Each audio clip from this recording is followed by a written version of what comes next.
Human infections of the Nipah virus in India and Bangladesh.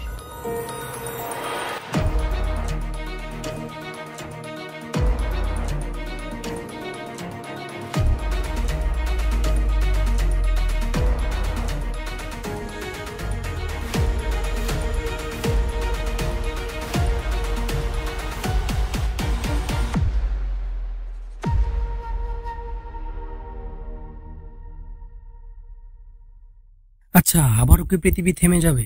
আবারও কি বন্ধ হয়ে যাবে সবকিছু? স্কুল, বাজার, অফিস, সকল কার্যক্রম? প্রিয় দর্শক, এবার আতঙ্কের নাম হচ্ছে নিপা ভাইরাস। এটার লক্ষণ শুধু জ্বর না, এর ছোঁয়ায় একজন মানুষের মৃত্যু হতে পারে শুধুমাত্র 4 দিনের মধ্যে। এখন প্রশ্ন হচ্ছে, এটা কি নতুন করোনা নাকি আরো ভয়ঙ্কর কিছু? চলুন এই প্রশ্নগুলোর উত্তর জেনে নেওয়া যাক।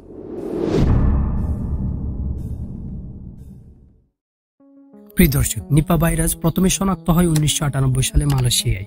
এটা বাদুড় থেকে মানুষের শরীরে আসে এবং এটাই একবার আক্রান্ত হলে মস্তিষ্কের সংক্রমণ, শ্বাসকষ্ট, এমনকি মৃত্যু পর্যন্ত হতে পারে। বাংলাদেশে প্রায় প্রতি বছর এর আক্রমণ হয়, কিন্তু এবার রিপোর্ট বলছে দ্রুত আক্রান্ত রোগীদের সংখ্যা বৃদ্ধি পাচ্ছে। বিশেষজ্ঞরা বলেছেন, কাঁচা খেজুরের রস থেকে নিপা ভাইরাস ছড়ানোর ঝুঁকি বেশি। আর ভয়াবহ দিক হলো, এই ভাইরাসে কখনো কোনো ভ্যাকসিন নেই। করোনার মতো দ্রুত পরীক্ষা বা চিকিৎসার ব্যবস্থাও নেই।